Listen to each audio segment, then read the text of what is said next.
Assalamualaikum warahmatullahi wabarakatuh dan salam sejahtera. Aku Soleh Daim aka Sol dan aku ulas buku untuk korang.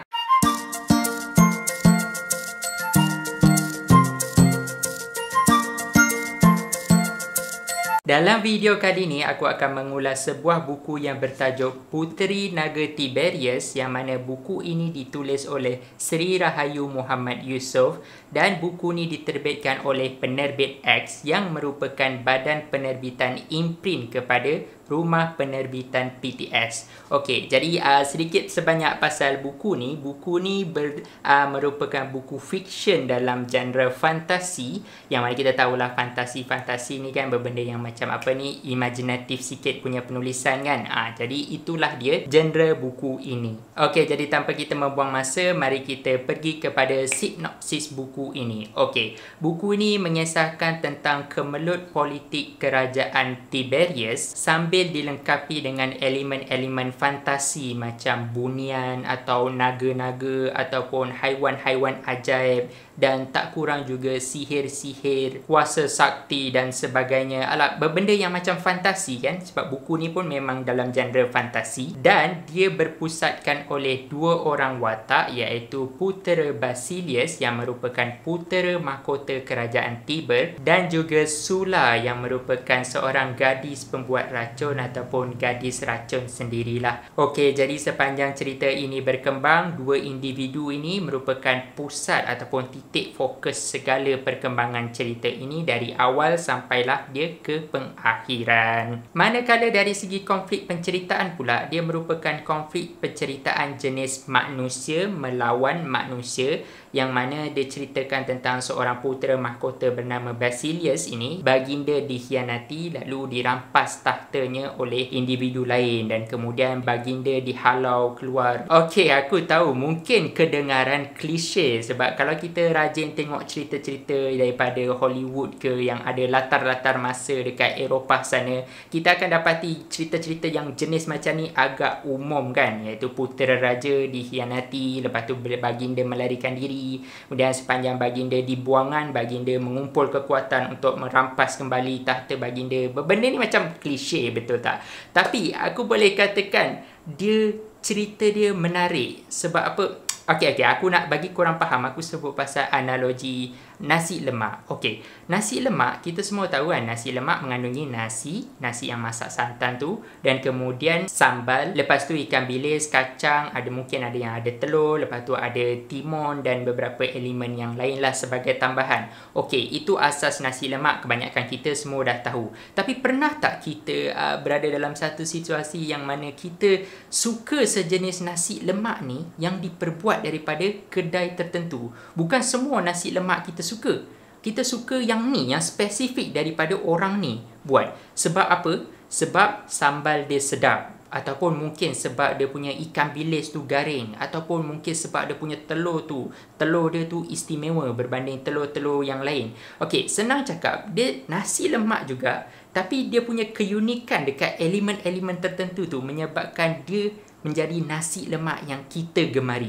Okey, dan aku perasan benda yang sama macam ni jugalah. Macam ceritanya, dari segi jalan cerita, dia kan macam agak klise kan, agak macam orang cakap biasa, umum sangat kedengaran. Tapi dari segi menyampaikan cerita tu agak menarik tau, terutamanya macam idea-idea yang dibentangkan oleh penulis lah sepanjang cerita ni berkembang dari awal sampai ke akhir. Okey, jadi itulah dia untuk bahagian yang ketiga, iaitu bahagian konflik. Okey, jadi kita dah tahu berkenaan dengan buku ni, iaitu pertama mengenai buku ini, yang kedua sinopsis buku ni, dan yang ketiga adalah jenis konflik. Seterusnya kita akan masuk ke bahagian kelebihan dan kelemahan. Kelebihan tu macam kekuatan lah. Kekuatan yang aku dapati ada dalam buku ni, dan seterusnya adalah yang kelima, iaitu kelemahan yang aku dapati yang ada dalam buku ni.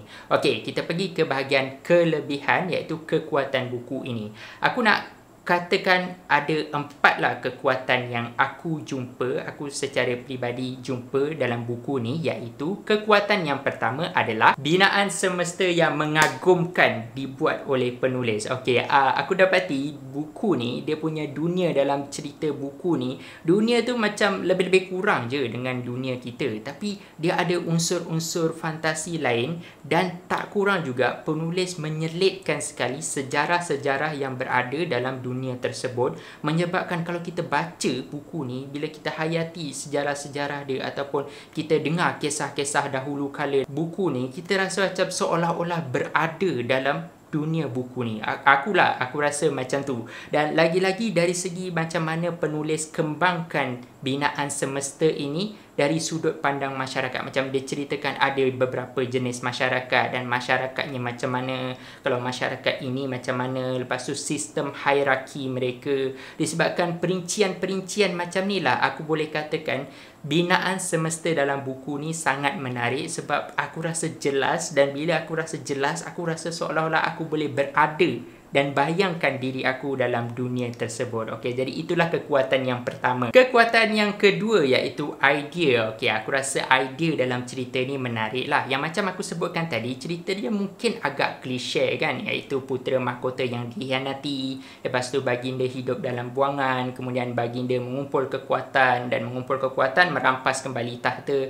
Berbenda macam tu, berbenda yang klise. Tapi dari segi idea yang disampaikan oleh penulis agak menarik tau. Dan sambil penulis membentangkan idea ni, penulis menyampaikan dalam bentuk yang mudah. Jadi kita nak faham idea-idea yang disampaikan oleh penulis tu sangat-sangat senang kalau kita nak hadamkan. Okey, bahagian ni aku baca tak dapat nak dedahkan dengan begitu terperinci lah, sebab aku takut akhirnya mengandungi bocoran. Sebab aku kena ulas buku ni tanpa ada bocoran seboleh mungkin. Sebab aku nak galakkan korang yang belum baca tu baca buku ni sendiri supaya korang boleh rasai. Makanya aku cuma boleh cakap beberapa bahagian yang macam ni je lah. Okey, kita pergi kepada kekuatan yang ketiga, iaitu bahasa penyampaian yang mudah. Okey, bahasa penyampaian yang mudah ni sebenarnya bagi aku agak penting jugalah sebagai pembaca tau. Sebab kadang-kadang ada penulis yang jalan cerita dia mudah, tapi dari segi laras bahasa tu agak tinggi. Dan aku pernah lah membaca cerita-cerita yang macam ni.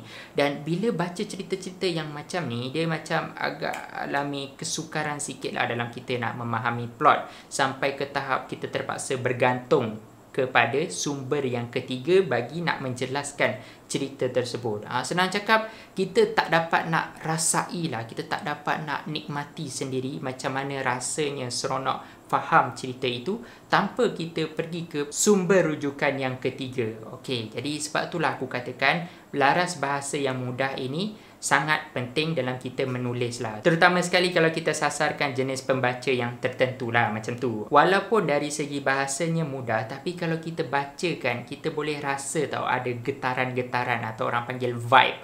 Vibe-vibe yang berbenda ni adalah satu masa yang dahulu. Cara cakap dia pun lebih kurang macam cara cakap orang dulu-dulu lah. Tapi kita tak akan hadapi kesukaran untuk kita memahami apa yang dituturkan oleh watak-watak tersebut. Okey, jadi itulah kekuatan yang ketiga. Sekarang kita masuk kepada kekuatan yang keempat, iaitu pengakhiran yang cantik. Okey, aku paling suka dia punya pengakhiran, walaupun pengakhiran tu tak memenuhi jangkaan aku. Macam aku menjangkakan pengakhiran dia akan jadi sebegini, tetapi penulis memilih untuk menghabiskan cerita dia sebegitu.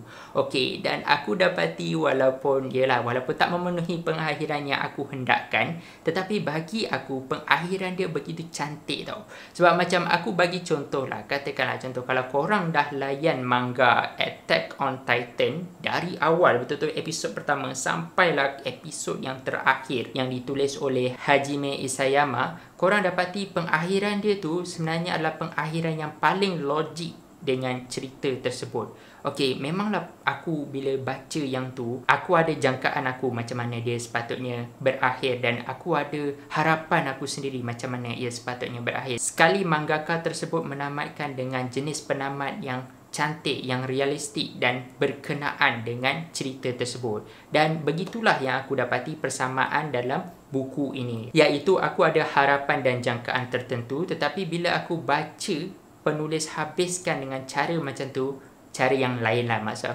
aku berasa berpuas hati dengan apa yang penulis buat sebagai pengakhiran. Okey, jadi itulah dia kekuatan yang keempat, pengakhiran dia yang cantik, aku rasa macam tu. Okey, kita dah cerita pasal kekuatan. Sekarang kita masuk pula ke bahagian kelemahan buku ni. Okey, aku nak buat pengakuan sikit.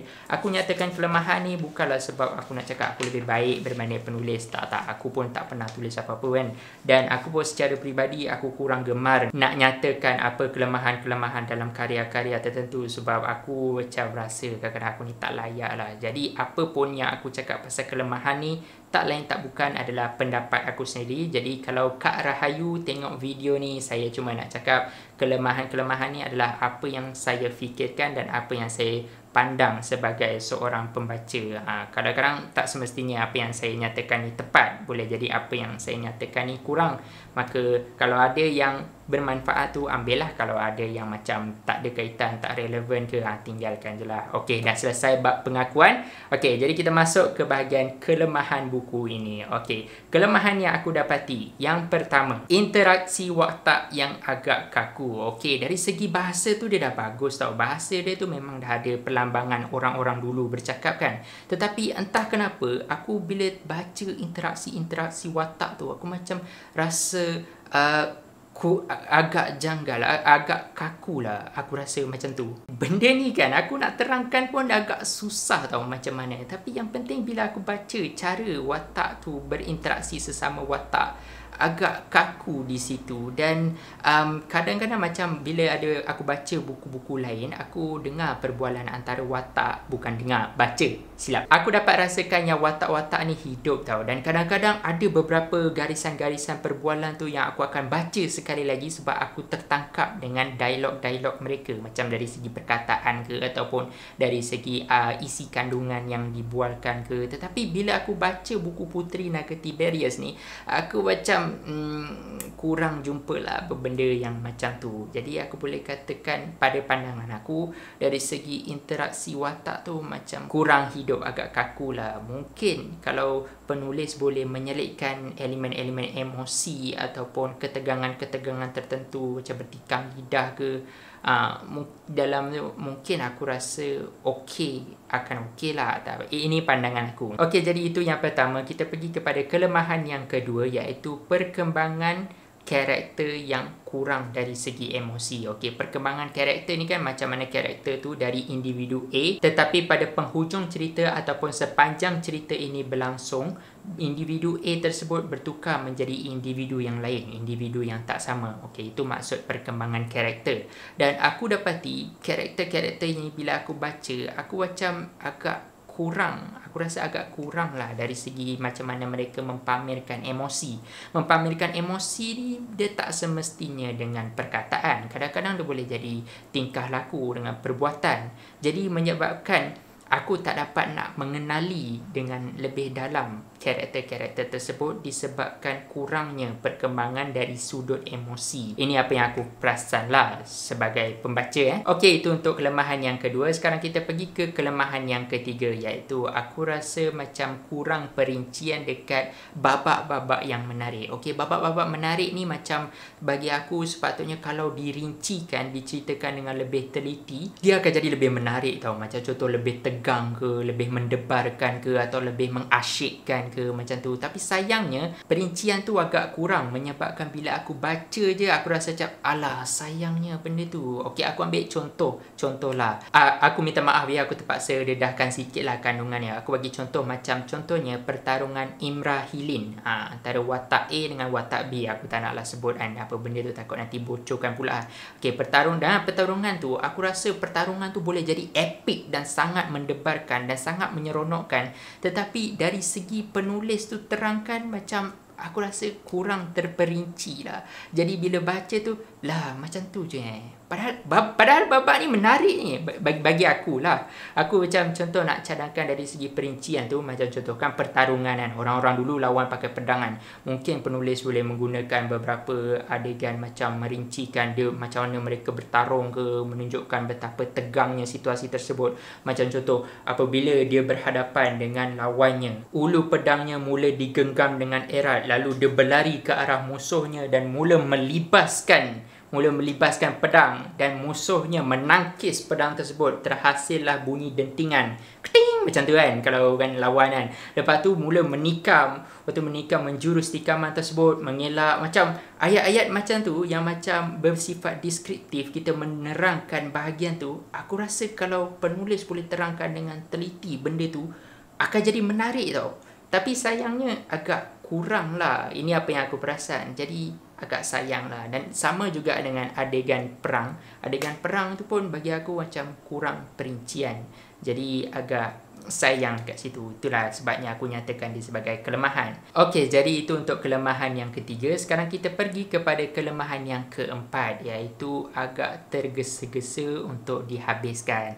Okey, yang ni memang sayang lah. Sebab cerita ni dah cantik tau, dan jalan ceritanya pun menarik. Konflik-konflik dia pun seronok untuk dibaca. Tetapi sayangnya bila dah pengakhiran tu, dia macam terlampau cepat, macam terlampau tergesa-gesa nak dihabiskan. Kalau aku rasa kalau penulis boleh memperlahankan sedikit bahagian yang akhir-akhir tu, macam mana dia habiskan cerita ini, mungkin buku ni, aku yakinlah buku ni akan jadi lebih menarik lah dari segi penceritaan dia. Itulah agak macam sayang tau. Macam cerita dia dah seronok, tapi tiba-tiba bila pengakhiran tu rasa macam tergesa-gesa, macam lah macam tu je. Lebih kurang macam tu lah. Tapi aku tetap tak nafikan idea dia menarik. Cuma cara penulis nak cepat-cepatkan untuk habis tu agak sayang di situ. Okey, jadi itulah dia 4 kelemahan yang aku boleh nyatakan. Dan aku nak buat pengakuan sekali lagi. Ini penting tau. Aku risau kalau tiba-tiba ada orang salah ertikan video ni pula.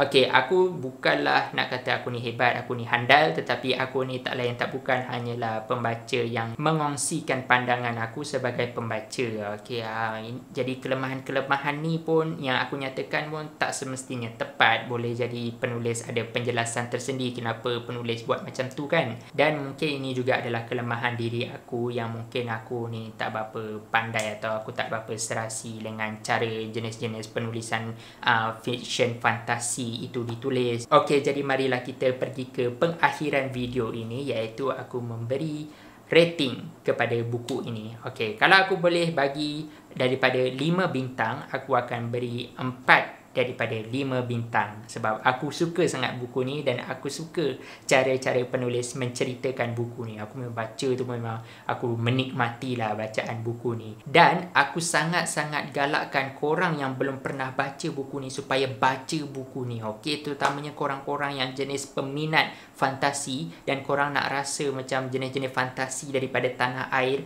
maka ambillah buku ni, belilah buku ni dan baca sendiri. Mungkin korang tak akan kecewa, insya-Allah. Okey, jadi itulah sahaja untuk video kali ini. Terima kasih banyak kerana menonton. Jangan lupa tekan like dan subscribe. Tekan juga butang kecil loceng dekat bawah tu supaya korang tak terlepas video baru daripada aku, dan kita jumpa lagi di video akan datang. Ciao.